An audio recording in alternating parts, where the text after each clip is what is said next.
Gusto mo bang malaman lahat ng tungkol sa G-Funds para masimulan mo na mag-invest? Madali lang yan. Makinig ka sa amin at sasabihin namin sa iyo lahat ng tungkol sa G-Funds. Ang isang fund ay pinagsama-samang pera galing sa maliliit na investor. Ito ay managed ng isang experienced na fund manager kung kaya hindi na kailangan intindihin ng fund investor katulad natin ang pagbubusisi ng pag-i-invest. Ang pinakatrabaho na lang natin ay ang pagpili ng fund na pag-i-investin, ang pagpasok ng pera, at ang pagdedesisyon kung kukunin na natin ang ating investment. Kapalit nito, meron lang silang maliit na fee na sinisingil every year na madalas ay porsyento ng ating investment. Sa G-Fund, merong iba't ibang fund na pwede piliin at pag-investin. Mamaya, iisa-isahin natin ang mga ito. Madali lang ng requirements, at halos lahat ng tao ay kaya ito. Kailangan mo lang ng fully verified na GCash account, kailangan rin na 18 years old and above ka, at syempre kailangan mo ng perang i-invest. Minimum na 50 pesos lang pwede na. Yung actual na pag-i-invest, gagawin lang through the GCash app kaya very convenient. Higit na sisiw ang requirement sa G-Funds kumpara sa pag-i-invest sa bangko. Dahil sa bangko kadalasan mas strict ang requirements at mas malaki ang minimum investment, minsan 10,000 o higit pa. Kung na-meet mo ang requirements, pwede ka nang gumawa ng G-Funds account. Sundin lang ang sumusunod. Buksan ang GCash app at mag-login. Pindutin ang G-Invest. Sunod ay pindutin ang G-Funds. Ipapa-confirm sa iyo ang iyong email, at pindutin ang Proceed. Susunod ay kailangan mo sumagot ng ilang katanungan tungkol sa kaalaman mo tungkol sa pag-i-invest at kung anong klaseng investor ka. Sagutin mo lang ng totoo para mailagay ka sa tamang kategorya. Sa simula mo lang ito kailangan gawin pero pag nakagawa ka na ng account, hindi mo na kailangan ulitin ang mga steps na ito. Susunod ay tatanungin ka kung ikaw ay US citizen.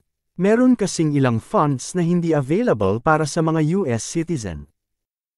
Pagkatapos nito ay reviewin ang mga sagot, mag-agree sa terms and conditions, at pindutin ang next. Matapos nun ay kailangan mo hintayin na ma-approve ang iyong registration.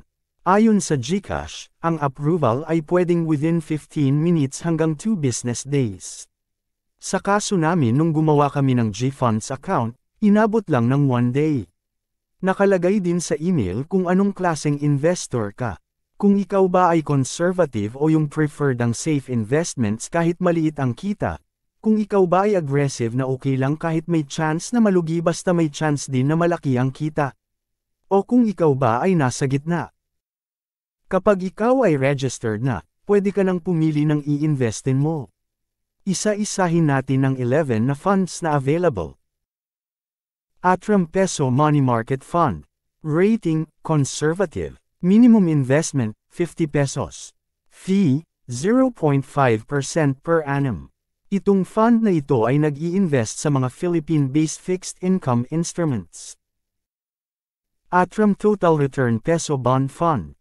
Rating, Moderate. Minimum investment, 50 pesos. Fee, 1.1% per annum. Itong fund na ito ay nag-i-invest sa mga Philippine government and corporate bonds. Atram Global Healthcare Fund. Rating, Moderately Aggressive. Minimum investment, 1,000 pesos. Fee, 1.2% per annum. Atram Global Infra Equity Fund. Rating, Moderately Aggressive. Minimum investment, 1,000 pesos. Fee, 1.2% per annum. Atram Philippine Sustainable Development and Growth Fund. Rating, Aggressive. Minimum investment, 50 pesos. Fee, between 0.6% to 1.75% per annum.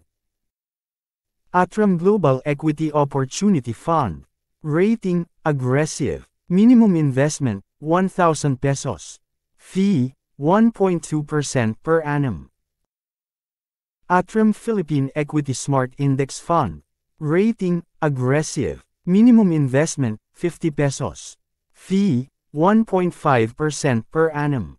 Ang fund na ito ay nag-i-invest sa 30 companies in the PSEI.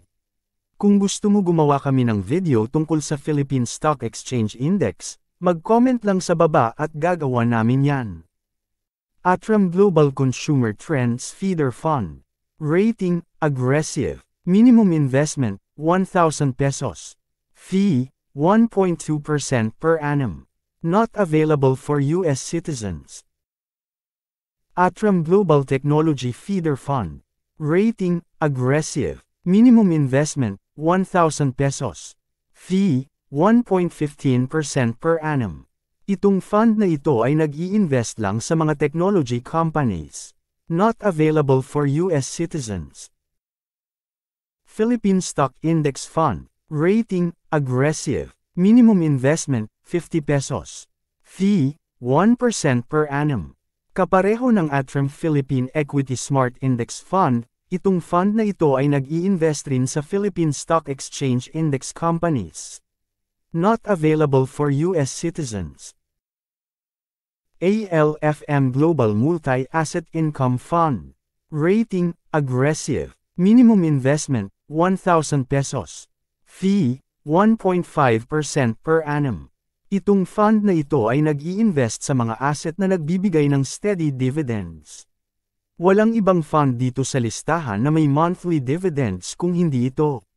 Not available for U.S. citizens.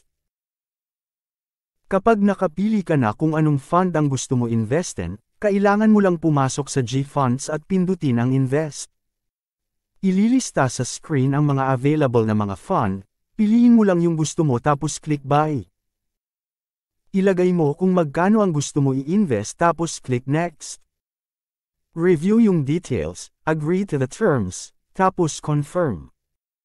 Tapos ipaprocess na yung order mo. Kailangan mo lang maghintay ng ilang araw, depende sa fund pero kadalasan ang pagbili ay 3 to 5 business days. Pwede mong matrack ang iyong investment sa GFunds. Updated naman siya regularly at makikita mo ang pagtaas o pagbaba ng pera mo. Ngayon kung ikaw ay first-timer na planong mag-invest, kailangan mong maintindihan ang sumusunod na mga bagay. Ang investment ay magkaiba sa trading. Ang investment ay pang medium to long term. Huwag kang mag-expect na kapag nag-invest ka ngayon ay malaki na ito sa susunod na mga buwan. Madalas ay kailangan ng ilang taon para makakita ng totoong potential nito.